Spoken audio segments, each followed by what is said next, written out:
Selamat datang pada semua. Okey, cubaan suara dulu. Minta host untuk cubaan suara. 1, 2, 3. Sihat ke semua awak ni? Host tolong respon cikgu host. Dengar tak suara cikgu ni? Suara dengar cikgu.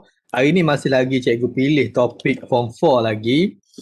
Okey, minggu lepas kita bincang tentang apa minggu lepas? Tentang mutasi kan? Ya ke minggu lepas mutasi? Ingatkan cikgu, ingat ke minggu lepas kita bincang pasal apa? Pasal persenyawaan ya, pasal persenyawaan, pasal kembar tu. Lagi pasal apa lagi? Lepas kembar tu mutasi lah kan? Ada mutasi kromosom dengan mutasi, ya betul.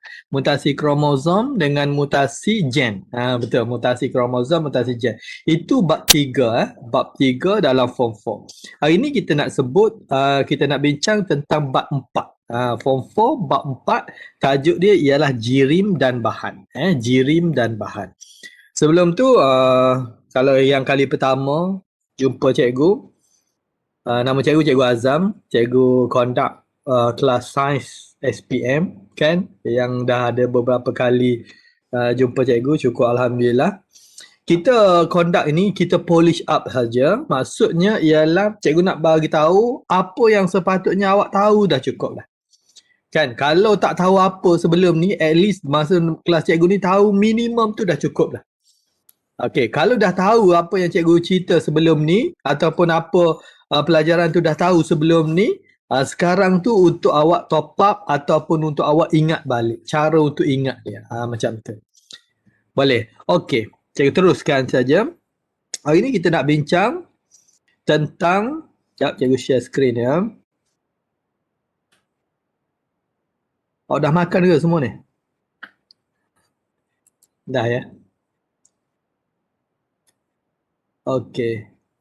Dapat tak share screen cikgu? Cikgu buat beberapa setting dulu. Dapat tapi tak nampak kan? Apa tak nampak? Sekejap. Cikgu buka awak punya chat, takut ada orang. Kalau ada apa-apa nak tanya, boleh tulis dekat ruangan chat. Cikgu akan respon segeralah. Bagi semua orang akan faham insya-Allah pada malam ni. Pada petang ni. Okey. So, kita akan bincang ialah jirim dan bahan. Boleh nampak kan? Jirim dan bahan. Okey, kita mula. Pertama sekali ialah kita nak tahu tentang jirim ni, kita ada satu nama dia teori kinetik jirim. Cikgu tulis teori, nampak dekat sangat muka cikgu. Teori kinetik, ingat lagi ke? Teori kinetik jirim. Kadang-kadang dia tanya masalah dia tanya. Kalau dia tak tanya, tak kisah sebenarnya kan. Teori kinetik jirim ni kadang-kadang dia tanya. Jadi apa kita nak ingat teori kinetik jirim? So kita ingat salah satu daripada jirim lah yang kita selalu lukis tu. Kita ada lukis kan? Kalau kita lukis pepejal macam mana? Jadi kita tengok macam mana lukis pepejal. Pepejal macam mana lukis dia? Kita ada buat kotak selalu kan? Kalau dituju, dia kata wakilkan jirim pepejal. Maka awak lukis kotak macam ni, lepas tu awak lukis bulat dalam macam tu kan? Pepejal kan? Okey, kalau cecair macam mana? Cikgu guna awak lain, cecair. Cecair awak lukis macam ni, awak letak ni kan? Salah satunya ada sentuh tak apa dah. Kalau gas macam mana? Kalau gas awak lukis semuanya jauh-jauh tak? Ini gas dia. Okey, berkenaan dengan teori kinetik jirim ni ialah dia suruh cerita benda yang awak lukis tu sebenarnya. Okey, apa benda dia? Cikgu buat 3 poin ni, teori kinetik jirim. Kalau dia tanya nanti 3 poin. Awak boleh buat ayat awak sendiri, cikgu bagi poin dia. Okey, pertama apa? Pertama, kalau awak perasan dia ni, teori kinetik jirim ni ialah nak menceritakan atom dalam jirim ni. Okey, so pertama kita tahu dia ni seni lah, halus kan? Halus. Boleh tulis lah. Apa teori kinetik jirim? Pertama dia kata jirim ni ataupun atom ni, zarah ni terdiri daripada Boleh. Terdiri daripada satu jirim yang halus, seni. Seni pun boleh, halus pun boleh. Dan diskrit. Cikgu tambah diskrit. Diskrit ni maksudnya dia tu asing-asing. Asing-asing. Berpecah-pecah lah. Bukan melekat macam jelly tu. Bukanlah, dia diskrit. Boleh. Satu, teori kinetik jirim. Dia anggap jirim ni semua macam tu ya. Halus, satu, zarah dia halus dan diskrit. Dia buang-buang. Tengok kalau kita lukis kat bawah lukis kat bawah ni bulat-bulat ni pun bulat-bulat tu asing-asing. Dia memang nampak berada dekat lah. Kalau yang gas, kalau yang pepejal yang cecair tu, dia ada yang bersentuhan tapi dia tu diskrit. Boleh. Diskrit ni maksudnya dia pecah-pecah. Boleh. Yang kedua, teori ni kata dia anggap, teori ni masih anggapan lah. Kalau ada apa-apa tulis kat chat ya. Anggapan dia ni ataupun zarah ni sentiasa bergerak. Cikgu tulis lawak lain. Sentiasa bergerak. Boleh awak tambah dia ni bila dia sentiasa bergerak ni dan dia sentiasa berlanggar lah. Sama ada langgar dia sendiri ataupun langgar kawan dia ataupun dia langgar dinding bekas. Contoh gas tu. Gas tu teori kinetik jirim kata kalau dia tu dalam bentuk gas, dia kalau bentuk gas ke bentuk apa ke kan, kalau dia tu jirim, dia ni memang ada zarah yang halus dan diskrit. Yang kedua, zarah tu sentiasa bergerak dan berlanggar. Boleh, sentiasa bergerak dan berlanggar. Kenapa perlu tahu ni? Kadang-kadang dia tanya. Yang ketiga ialah kalau kita naikkan suhu, kan, cikgu tahu. Kalau suhu bertambah, maka dia pun bergerak lebih pantas. Macam tu. So, laju pun bertambah. Boleh. Itu teori kinetik jirim kata. Ada banyak sebenarnya, ada 7. Tapi kita ingat dalam 3 ni, kita hurai 3 ni dah cukup baik lah. Nak ingat semua pun boleh. Kalau orang dah ingat semua, kan, okey je. Cikgu bagi yang minima. Minima, bila ingat tu, bila tidak susah mana lah untuk ingat. Untuk ingat. Satu, kita kata, nak ingat. Ambil satu lah kata nak ingat zarah gas ni. Nak ingat ni zarah gas. Okey, teori kinetik pertama dia kata, dia memang diskrit lah, dia memang kecil lah. Dan dia diskrit. Yang kedua, dia ni sentiasa bergerak dan berlanggar lah. Bila sentiasa bergerak, confirm berlanggar. Yang ketiga, dia ni bila ada perubahan suhu ataupun suhu tinggi, maka hal laju dia pun akan jadi tinggi. Okey, 3 teori kinetik jirim. Boleh? Okey, seterusnya, dalam bab ni juga kita kena tahu ada perubahan jirim. Betul? Perubahan jirim. Sekejap cikgu tengok ni. Yang 3 gambar cikgu lukis ni, kebanyakannya awak tahu. Tapi ada beberapa perkara yang berkaitan dengan gambar ni juga, yang bila dia tanya kita sedikit confused. Kalau yang tak confused, dah cukup bagus. Tapi dengar juga. Dengar jugalah kan. Okey. Cikgu tulis dulu sini. Kalau yang gambar yang pertama cikgu lukis ni, sebab cikgu tunjuk dengan pen ni, awak tak nampak pun pen cikgu. Cikgu rasa macam, saya dah tunjuk dah. Kan? Tapi awak tak nampak pun pergerakan cikgu tunjuk. Cikgu tunjuk kat sini juga. Okey, yang merah ni ialah pepejal tu dalam keadaan pepejal. Okey, bila pepejal, katalah pepejal apa? Pen lah pepejal kan. Dalam tu sebenarnya, teori ni kata sebenarnya ada zarah. Kalau pen ni yang besi, ada zarah besi lah. Susun elok, macam gambar yang warna merah tu. Susun elok macam tu lah. Macam tu. Okey, kalau yang kedua ni cecair. Yang oren ni cecair. Kan, cecair tu, kalau cecair air tu kita nampak macam air lah. Tapi dalam dia tu ada zarah yang bergerak-gerak macam tu. Kan, zarah bergerak-gerak macam tu, kita nampak mata kasar kita, ialah dia tu cecair. Dia tu cecair. Jadi cair macam tu lah, jadi cair. Sebenarnya setiap satu tu, dia tak ada ruang pun. Dia maksudnya, pergerakan zarah tu menyebabkan kita nampak dia cair tu. Kalau dia tu dah jadi rapat-rapat, dia jadi beku, jadi ais pula. Ais jadi beku. Boleh ais jadi beku. Kalau beku jadi ais. Benda sama je, dia bergerak, tak bergerak. Ais pun bergerak juga, cuma bergerak dia minima. Okey. Yang ketiga ni ialah gas. Gas. Yang ketiga ni gas. Yang biru ni gas. Tu dia punya state. State ni ialah keadaan dia. Yang gambar tu ialah susunan zarah dia. Dalam tu susunan zarah. Okey, sebelum kita tengok perubahan dia, cikgu nak bagi satu tips. Kena ingat. Tips yang cikgu tulis dengan dawat merah sekejap lagi. Tips ni ialah kita kena tahu dia punya state of energy ataupun kandungan tenaga dia. Macam mana nak ingat? Kalau dia duduk rapat-rapat tu, maksudnya tenaga dia tu rendah. Tenaga dia tu rendah. Jadi sini tenaga rendah ni. Sebab tu dia duduk rapat-rapat. Tenaga tu rendah. Iyalah kalau kita, cikgu suka relate dengan kita, keadaan semasa kita ataupun relate dengan contoh. Boleh juga. Mana-mana. Ya awak sukalah, tapi kena ingat. Bagi ingatan tu jangan hafal ikut nak ikut kita panggil yang buat cerita apa tu, rasa susah juga. Sebab nak ingat cerita satu hal. Kan? Nak ingat cerita satu hal. Nak ingat benda tu balik satu hal. Boleh. Tapi kalau ingat dengan contoh, lebih mudah lah. Kalau ingat dengan contoh, lebih mudah. Okey, rendah. Kalau yang cecair, tenaga dia, tenaga ni, cikgu tulis tenaga ni, merah ni apa pula? Merah ni tenaga dia. Kalau cecair, dia sederhana lah, sederhana. Kalau sederhana. Kalau gas, tenaga dia tinggi. Tenaga ni macam ni kalau ingat contoh. Contoh dia, kalau budak dapat ada tenaga banyak, apa jadi pada budak?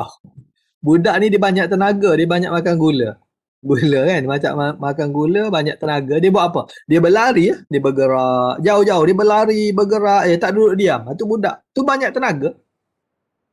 Hyper. Ya, hyper. Mesti saya ke ada adik ataupun awak. Betul. Bising. Betul juga bising. Nak cakap cikgu lah tu. Cikgu tak bising ni, cikgu cerita dengan awak tau. Okey. Kalau dia dah dewasa sikit, dia dah kurang lah tenaga dia. Sebab tenaga dia banyak guna untuk fikir. Macam level-level awak ni. Gurau. Jangan marah. Kan? Level-level awak ni dah banyak fikir dah. Jadi dia pun relax sikit lah duduk. Time berlari juga. Boleh time duduk diam lah. Ada duduk diam. Kalau dah orang tua tu, dia dah tenaga rendah sangat lah. Boleh? Tenaga rendah sangat lah. Jadi dia pun duduk ya, macam pepejal lah, dia duduk ya, macam tu.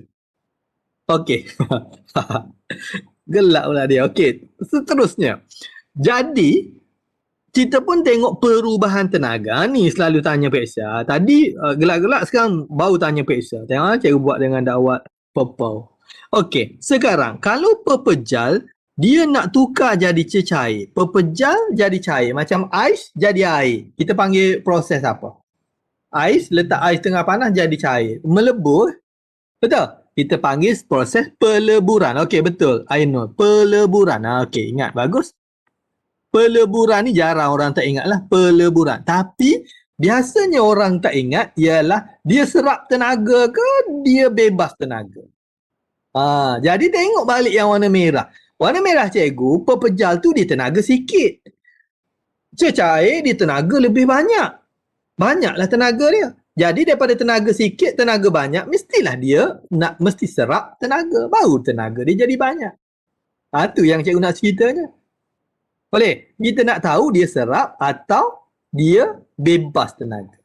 Dengan apa? Ingat state tenaga dia pada setiap keadaan.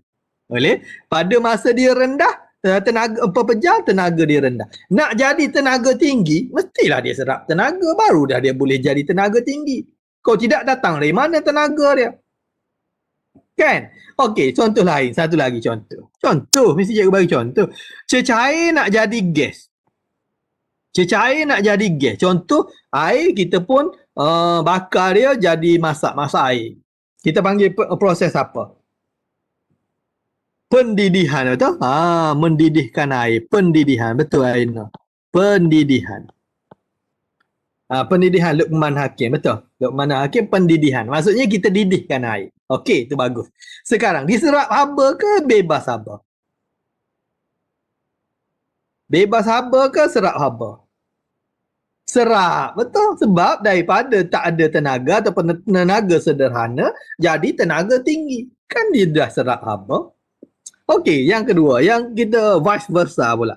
Kalau daripada gas nak jadi cecair, gas jadi cecair, proses apa? Proses kondensasi, betul? Kondensasi. Yang ini pelik sikit je nama je. Kan? Tapi yang lain tu peleburan pendidikan tu dalam kehidupan seharian kita pun. Kondensasi ni daripada tenaga tinggi kan? Gas tu tenaga tinggi, pergi tenaga sederhana. Dia kurang tenaga. Maksudnya dia bebas kan? Tenaga, bebas haba, betul? Bebas haba. Bebas tenaga, tenaga tu dalam bentuk haba. Boleh? Bebas haba. Haba dengan tenaga benda sama lah sebab haba ni salah satu jenis tenaga macam tu. Betul, bebas haba. Betul, bagus. I know. Kondensasi. Okey, yang kedua. Cecair nak jadi pepejal. Proses apa? Cecair nak jadi pepejal. Masuk dalam peti ais. Pembekuan, betul? Pembekuan. Kita nak bekukan dia, pembekuan. Boleh? Air jadi ais, pembekuan. Bebas haba ke serap haba? Pembekuan, betul Luqman. Bebas haba jugalah. Bebas haba jugalah. Pembekuan pun adalah proses pembebasan haba. Boleh? So, satu, saya ulang balik sikit. Satu, kita kena tahu state of matter ataupun keadaan jirim tu. Pepejal, cecair, gas. Yang kedua, bila dia berubah dia punya state, dia punya keadaan, kita kena tahu nama perubahan tu. Sama ada peleburan ataupun pendidikan, kondensasi ataupun pembekuan. Yang ketiga, kita kena tahu keadaan haba tu. Serap haba atau bebas haba. Serap haba atau bebas haba. Tengok state of, tengok level tenaga bagi setiap keadaan. Boleh? Jadi kita pun boleh agak sendiri. Dia bebas haba ke, dia serap haba. Jadi apa yang kita nak hafal? Kita nak hafal yang cikgu petakkan ini. Yang ini je kita hafal. Maksudnya, ni. Yang kita hafal, yang kita kena tahu, yang kita kena faham dulu. Yang cikgu buat petak 4 segi tu. Dia punya gambar, dia punya state tu, keadaan tu, dengan dia punya level tenaga. Itu dulu kita hafal. Lepas tu baru dalam periksa, kita fikirlah, daripada pepejal nak jadi cecair, tenaga yang sikit nak jadi tenaga yang banyak. Mesti dia serap haba. Peleburan adalah serap haba. Dalam periksa boleh fikir macam tu. Boleh. Bagi tahu dulu.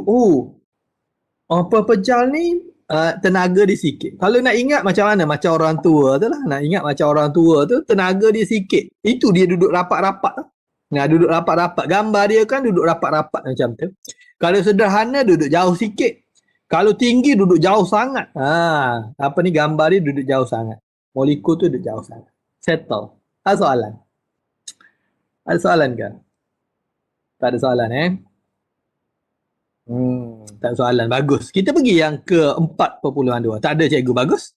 Kita pergi 4.2. 4.2 ialah struktur atom. Pun mudah juga.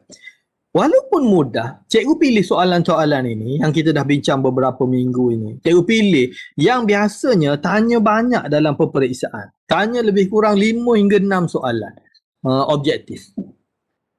Objektif 5 hingga 6 soalan. Kalau subjektif pun ada soalan biasanya. Soalan-soalan famous. Jadi, kalau dah faham apa yang kita bincang sebelum-sebelum ini, saya rasa untuk dapat jawab dengan baik itu, tak ada masalah lah bagi awak nanti. Okey. Seterusnya. 4.2 struktur atom. Atom ni macam mana? Yang kita buat bulat tadi tu, kan ada atom lah contoh. Saya kata ini besi, katalah besi. Jadi yang paling kecil ni, kalau potong besi, paling kecil sekali kita jumpa atom besi lah. Macam tu. Atom ni ialah unit asas untuk satu-satu jirim. Itu kita sebut atom. Contoh macam ni lah. Contoh, kalau unit asas rumah, katalah nak buat rumah, mestilah batu bata. Satu je batu bata. Susun batu bata, jadi bilik. Dinding, susun dinding, jadi bilik. Susun-susun bilik jadi rumah. Macam tu. Tapi asas dia batu bata sebiji je. Kalau manusia ataupun benda hidup, unit asas dia sel. Susun-susun sel jadi jari.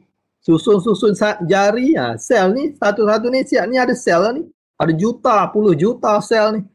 Susun sel jadi jari, susun jari jadi tangan, susun tangan jadi orang. Macam tu. Kan? Tapi asas dia sel. Jadi atom ni, dia asas dia apa ni, jirim ni asas dia adalah atom. Atom ni macam mana? Atom ni pertama dia ada satu, dia banyak teori sebelum ni datang daripada atom ni. Macam kita ambil yang latest sekali ataupun yang kita pegang sekarang. Atom ni pertama dia ada nukleus. Nama dia, tengah dia ni nukleus. Kecil sangat. Atom pun kecil. Atom pun kita tak nampak. Mata kasar tak nampak. Tak nampak muka cikgu ni? Tak nampak tulisan cikgu boleh tahan lagi tau. Tak nampak muka cikgu susah. Kan? Okey. Nukleus. Atom ni tengah dia tu ada nukleus. Nukleus cikgu tulis dulu ejen nukleus. Macam tu, nukleus. Boleh? Atom tu ada nukleus. Boleh? Dalam atom tu lah, kalau atom tengah tu ada nukleus. Ada satu biji nama dia nukleus. Di kat luar daripada nukleus tu ada satu kita panggil petala lah, ataupun ada elektron mengelilingi dia. Ada satu elektron mengelilingi dia. Boleh? Okey, apa yang ada dalam nukleus? Nukleus tu ada dua zarah. Kita panggil zarah ni zarah subatom. Sub tu maksudnya dalam atom lah, sub. Macam kita belajar matematik ada set kan, subset. Benda yang dalam set tu. Boleh. Kalau ni benda yang dalam atom, kita panggil subatom. Partikel yang ada dalam atom tu. Okey, dalam nukleus yang biru ni ada apa? Ada satu subatom namanya proton. Proton ni dia bercas positif. Yang kita kena tahu, dia bercas positif. Yang kedua, dia kena tahu dia ni tak boleh bergerak. Tak boleh bergerak. Itu proton. Ada kat mana? Dalam nukleus. Boleh dalam nukleus ada proton. Proton tak boleh bergerak. Yang boleh bergerak, Pro2. Bukan. Proton ini tak boleh bergerak. Satu-satunya proton tak boleh bergerak. Proton lain, proton iswara semua boleh bergerak. Proton. Yang kedua, dalam nukleus juga ada satu lagi subatom namanya neutron. Neutron. Neutron ni dia, kalau ni tadi positif, dia ni neutral. Dia tak ada cas. Dia neutral. Ada kat mana? Dalam nukleus ni. Nukleus. Boleh? Dalam nukleus tu ada proton, ada neutron. Okey. Yang kedua, I know. Okey, yang kedua, kat luar ni pula, luar daripada dalam atom ni, dalam atom lagi, luar daripada nukleus itu ada elektron. Ini namanya, yang oranye ni namanya elektron. Elektron ni bercas negatif. Dia bercas negatif. Boleh? Dia bercas negatif tapi dia ni boleh bergerak. Okey, kalau cerita yang boleh bergerak namanya elektron. Kalau cerita yang tak boleh bergerak namanya proton. Dia bercas negatif. Boleh? Dalam mana? Satu-satu atom. Berapa banyak dia ada? Berbezalah setiap atom, bilangan proton dengan bilangan elektron dengan bilangan neutron adalah berbeza. Boleh? Adalah berbeza. Boleh? Itu struktur dia. Okey, sekarang kita pun tengok. Itu zarah subatom ada proton, neutron dengan elektron. Kita tengok soalan sekejap lagi. Seterusnya, kita pun bincang ada satu notasi. Ataupun ada satu kita panggil sebagai tata tanda. Boleh? Setiap atom tu. Atom yang ada nukleus dalam tu ada tata tanda. Tata tanda itu menyebabkan ataupun menunjukkan nombor proton dengan nombor elektron. Nombor proton dengan nombor neutron. Okey. Mana-mana atom. Tengok cikgu buat ya. Boleh? Mana-mana atom. Katalah nama atom tu oksigen. Carbon. Nama atom tu carbon. Dewasa tak payah ingat nama-nama atom ni. Kan dalam peksa dia akan bagi nanti. Kalau dah ingat syukur alhamdulillah. Kalau tak ingat, abaikan dulu, kan? Tapi kena tahu macam mana dia tulis. Okey. Nombor nama katalah atom karbon cikgu tulis atom, tak cantik warna ni, karbon. Ni nombor dia.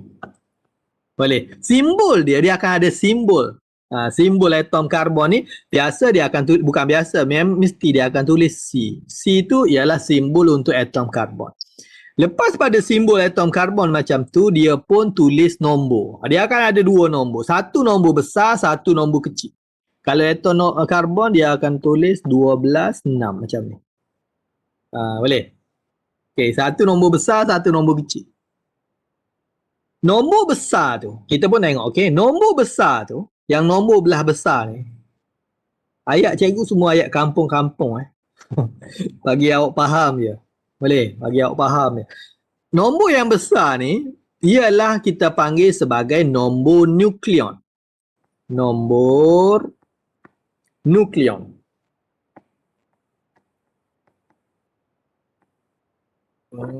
Nombor nukleon. Nombor yang kecil ialah nombor proton. Betul, proton. Nombor proton. Okey, jadi terang dulu. Nombor proton ni ialah bilangan okey, sebelum tu. Dua-dua nombor ni menunjukkan, dua-dua nombor ni, nombor proton ke, nombor nukleon ke, kecil ke besar ke, dua-dua menunjukkan apa yang ada dalam nukleus. Tu cikgu buat anak panah tu.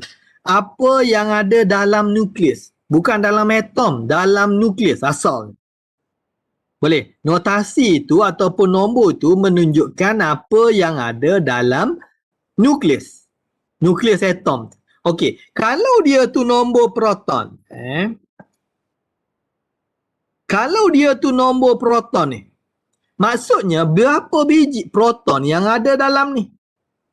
Ni nombor proton ni. Bawah ni. Cikgu highlight bawah. Berapa biji proton yang ada tu, nombor proton. Kalau dia tunjuk 6 macam ni, sekarang 6. So, bilangan proton adalah 6. Tengok terus itu. Bilangan proton adalah 6. Sebab dia memang tunjuk nombor yang ada dalam nukleus. Boleh. 6. Bagus. Nusrah. 6. Nusrah. Okey, yang kedua. Sekarang, kalau nombor nukleon pula. Nombor nukleon ialah dia tunjuk semua nombor yang ada dalam nukleus tu. Nama lagi nukleon. Nukleon tu asal daripada perkataan nukleus lah. Berapa biji zarah subatom ada dalam nukleon? Nukleus. Jadi dalam nukleus ada apa? Dalam nukleus ada proton dan neutron dalam nukleus ni. Ada proton dan neutron. So, jumlah semua itulah nombor nukleon. Boleh? So, nukleon. Hati-hati, nukleon. Bukan neutron lagi, nukleon. So, kita boleh tahu berapa, ada apa lagi dalam nukleus tu. Dalam nukleus, yang dalam atom tu. Atom ada nukleus kan? Pening tu. Atom ada nukleus kan? Dalam nukleus tu ada apa? Ada proton. Ada neutron kan? Okey, proton dah tahu 6. Jumlah semua sekali 12. Dia bagi tahu ni 12. Jumlah semua sekali 12. So, yang baki dia tu apa? Neutron. Bilangan neutron adalah 6. Boleh? Okey, contoh. Saya bagi contoh. 12 tolak 6, 6. Betul, Mimi.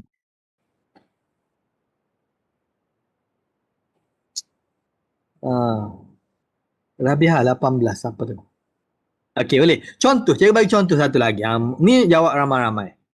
Cikgu nak bilangan proton dengan neutron dulu. Cikgu ada satu lagi atom, nama dia oksigen. Oksigen. Oksigen ni 18, 9. Okey, berapa bilangan proton?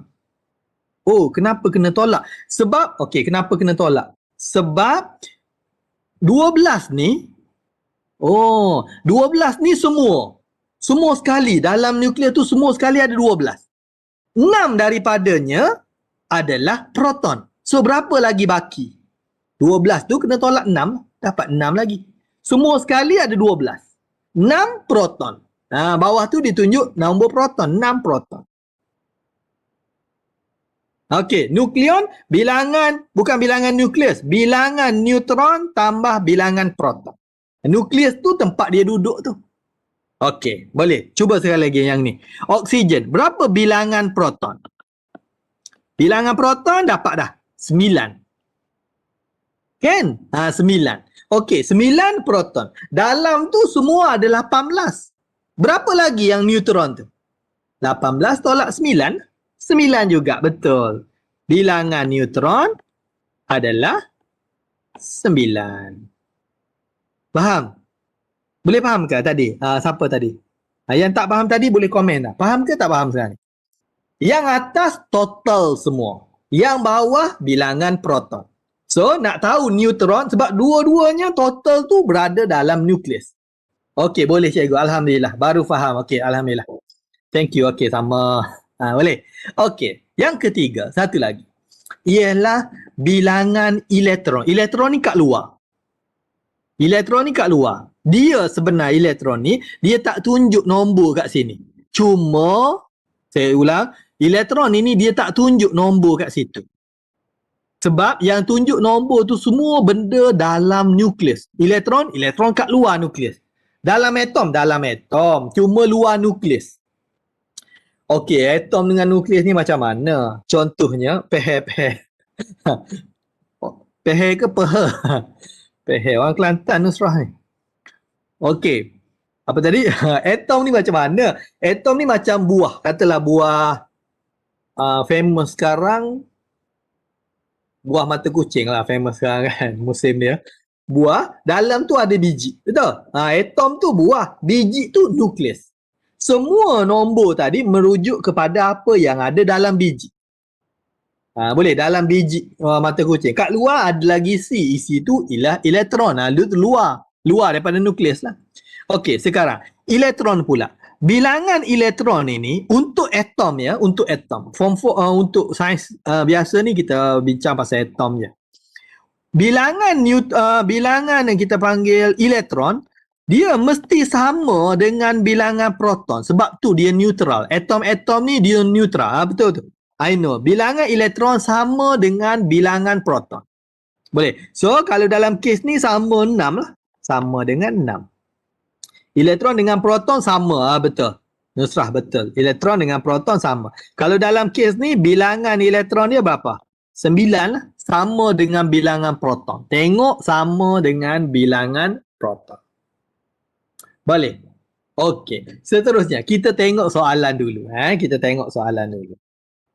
Jadi kita, kalau tak faham, kita bincang lagi. Jangan risau. Jauh. Okey, ni soalan dia. Cikgu besar sikit.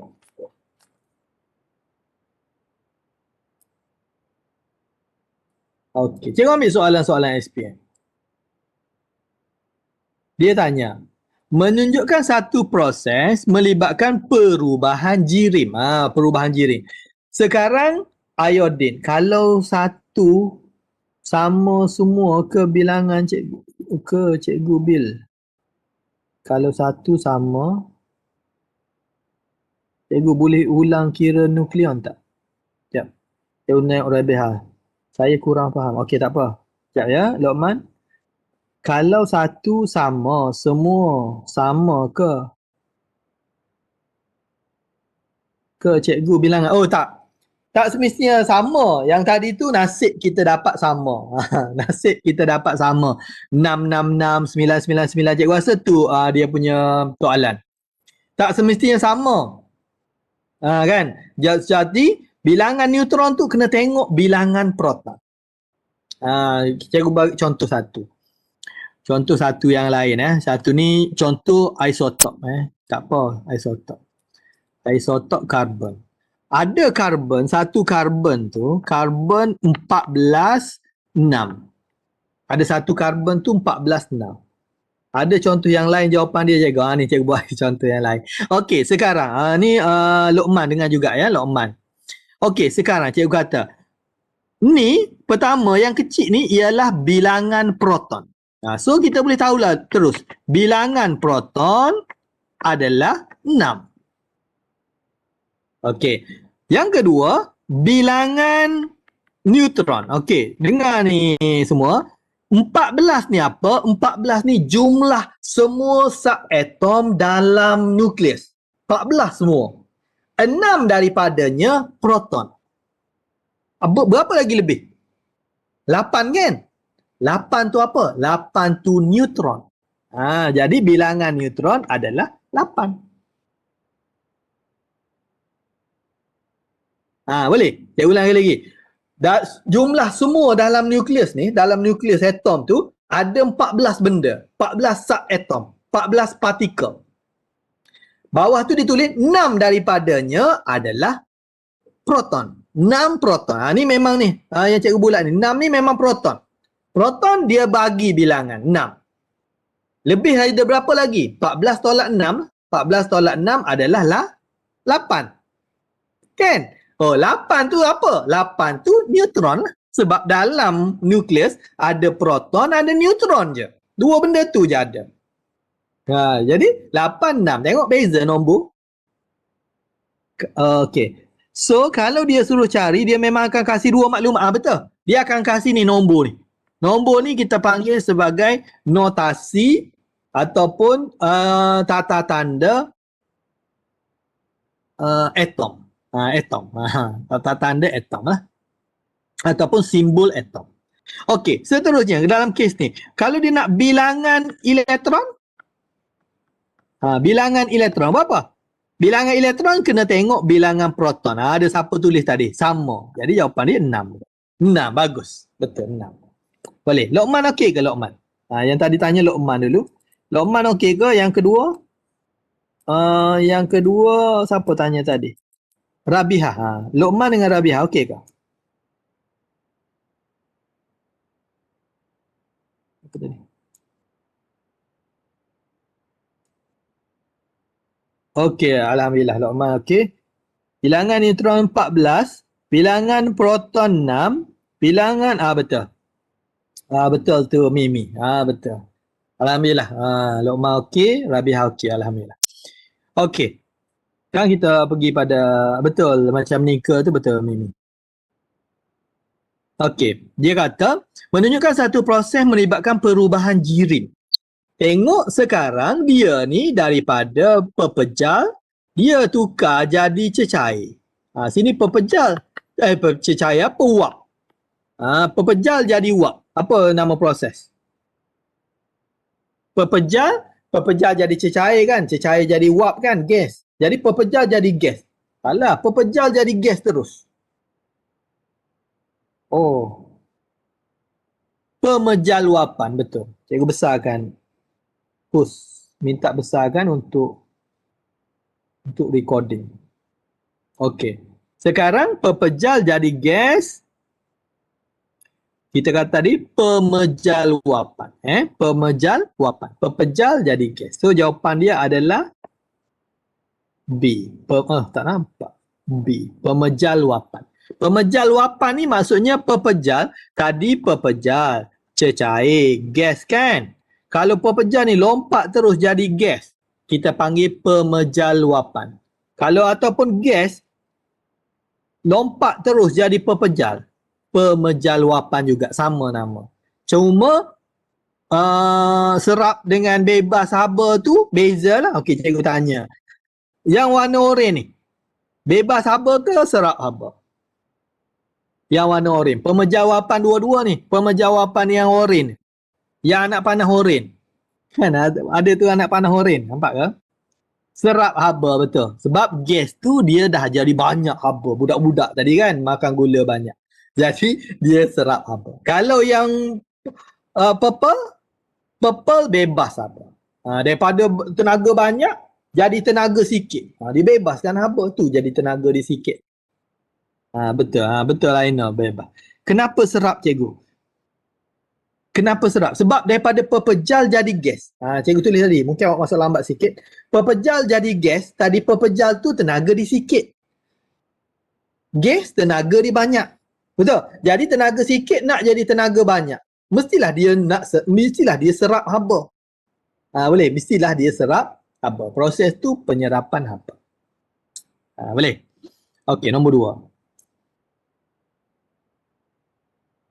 2. Nombor 2 dia kata, ni, dia tak boleh besar sangat ni. Nanti tak nampak soalan. Okey, dia kata, apabila minyak wangi sembuh, bau wangi hasil. Kita pun bau wangi lah, kita spray minyak wangi, bau wangi hasil. Berdasarkan teori kinetik jirim. Apa jawapannya? Sebab kan ada ruang-ruang kan, udara kita ni macam ni kan. Betul A, bagus. Izmal. Bila masuk minyak wangi katalah warna orange kan. Orange pula, warna ni. Dia memenuhi ruang dalam udara tu, kita jadi warna-wangi lah. Boleh? Ada wangi. Kecilkan sedikit terdikum, jawapan D pula. Besar sedang-sedang je. Cikgu nak kena marah ni. Macam tu. Boleh Okey, dah settle. A jawapan dia. Nombor 3. Tak ada lah. Ada lagi. Cikgu ada berapa minit lagi? Okey, ni nombor 4.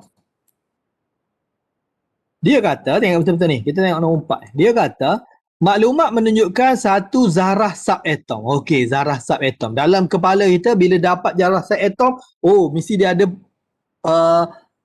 proton, elektron dengan neutron dalam kepala. Moving, bergerak, mengelilingi nukleus. Apa? Benda yang bergerak mengelilingi nukleus. Apa? 6 minit lagi cikgu. Okey, terima kasih. Apa? Elektron. Tengok. Bijak semua ni. Abi Aifa, elektron. Nusrah, elektron. Elektron. Betul, I know. Mudah. Kan? Sains je pun. Okey, nombor 5. Pernyataan manakah berikut tentang struktur atom? Mempunyai satu nukleus. Betul? Betul. Terus betul. Ada nukleus lah atomnya. Okey, betul. I know, betul.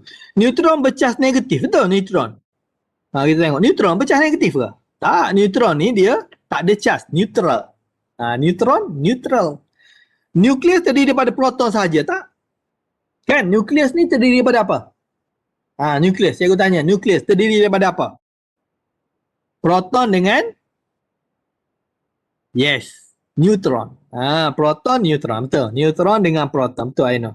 Jisim elektron sama dengan jisim neutron. Salah. Okey. Nombor 5. Ada lagi ke?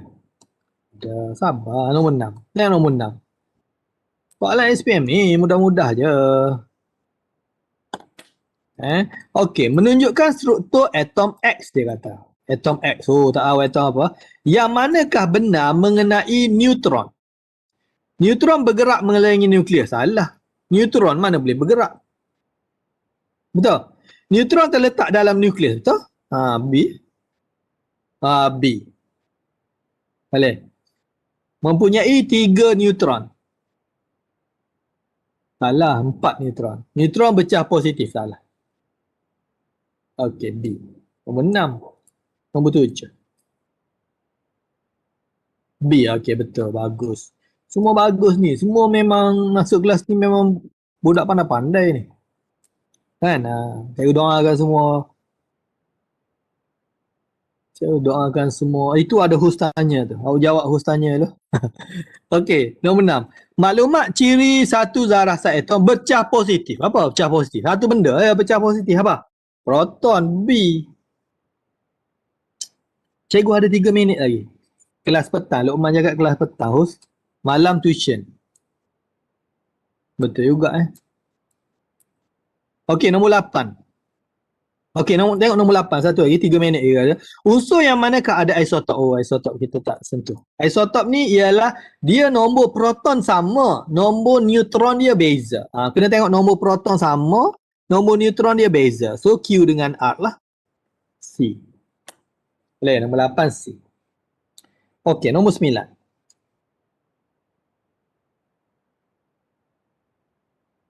Tak kisah pun asal apa tu ditanya. Saya tak sempat baca apa tanya.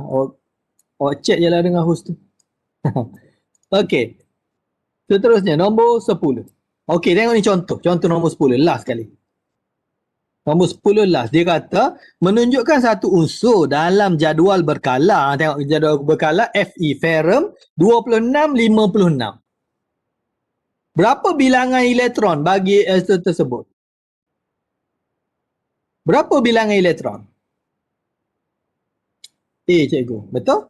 Nah, 26, cikgu ulang sikit. 26 ni nombor proton. Betul? Bilangan proton.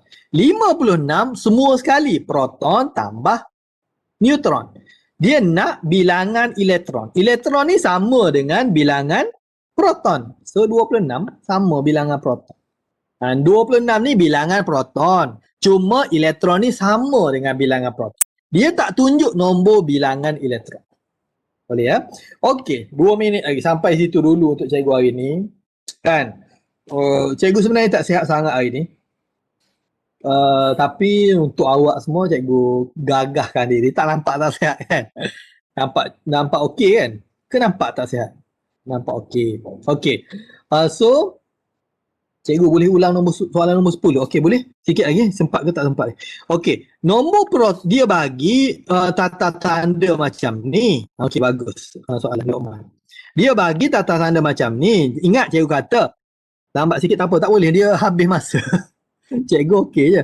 Okey, dia ada nombor 2. Satu nombor kecil, satu nombor besar macam ni. Nombor kecil tu bilangan proton. Nombor besar bilangan proton tambah neutron. Bilangan semua benda dalam nukleus. So dalam nukleus ni ada proton, neutron. Bilangan proton 26. Baki dia bilangan neutron. Adalah berapa? 56 tolak 26 lah. Cuma dia tanya berapa bilangan elektron. Saya kata tadi, bilangan elektron tu sama dengan bilangan proton.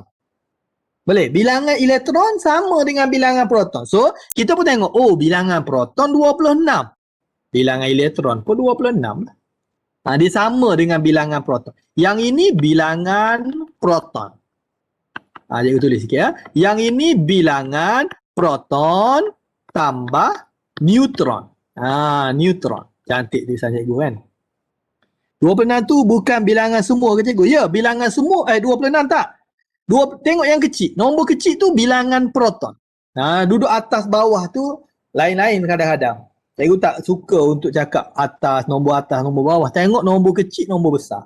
Nombor besar, jumlah semua. Nombor kecil, jumlah